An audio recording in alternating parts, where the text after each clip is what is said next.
Drummond unlocking your treasure chest. Unlocking your treasure chest.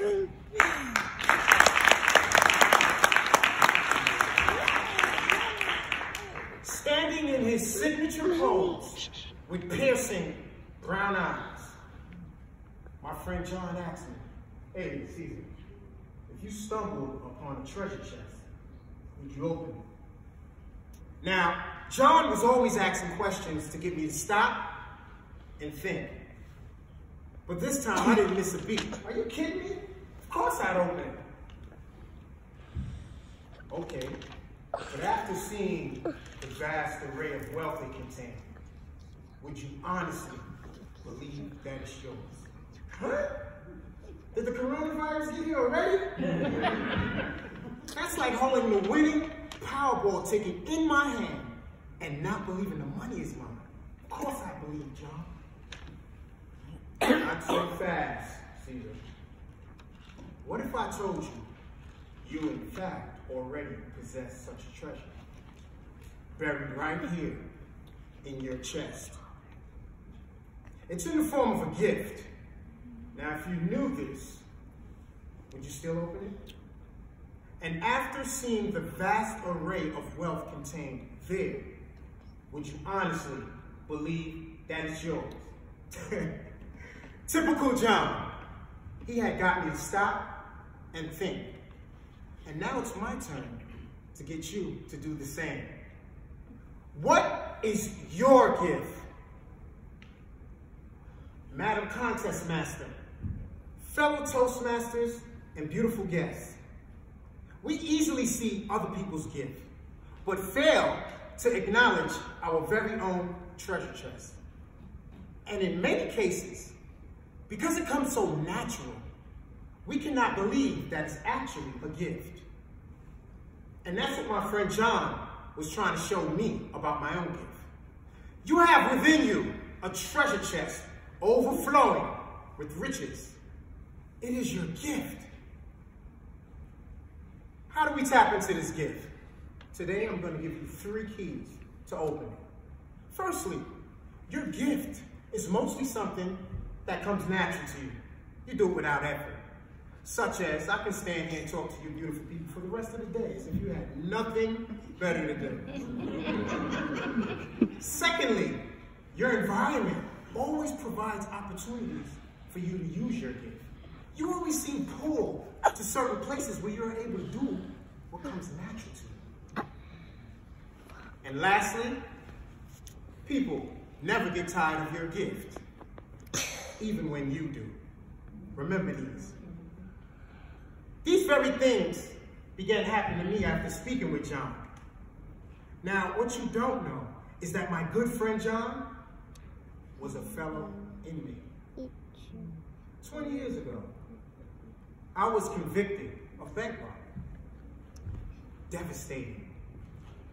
It was like watching someone else's life, but yet having to feel the guilt, pain, and total embarrassment that came from my actions. So I accept responsibility for what I had done and paid the price. 9 years, locked away from my family. But while incarcerated, I wrote a book called The Voice Within. The character is an optimistic guy named Lucky, who is everything else, well, except lucky. In fact, he was considered by everyone very unlucky. His life seemed one big disappointment after another, until he discovers a voice inside that speaks words of wisdom and power to him. This voice promised Lucky that if he believed and trusted in it, he would transform all of Lucky's hardships into great success for all the world to see. Well, Lucky did believe. And his life miraculously changed. With this voice within guiding him, he went on to help millions of people overcome obstacles in their own life. Writing this book was very therapeutic for me. I needed it. But more importantly, writing Lucky's story changed me. As quoted from the book, Lucky said, "What we think is our darkest moment may become our greatest victory." So I began to look for better days ahead of me. Once released, however, I was ashamed and fearful that people would judge me for my past.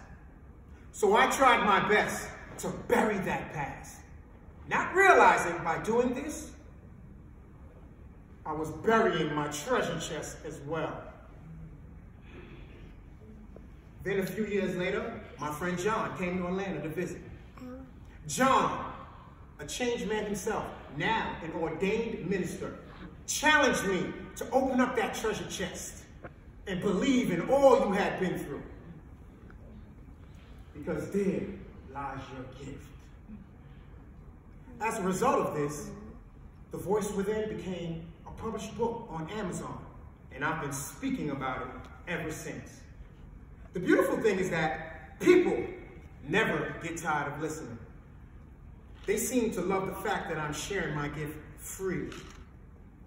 So I ask you, what gifts and treasures have you buried by burying parts of your life that you may not like? Just as John challenged me, I challenge you. Use the 3 keys. Look at what comes naturally to you. Notice the things your environment shows you, and pay attention to the things you do that people never get tired of. And when you find your treasure chest, I challenge you to open it. There is power in using your gift, and the world will feel it. I'd like you all to place your hand over your heart, please. And remember that the only treasure in this entire world is buried right here in your chest. Contest master.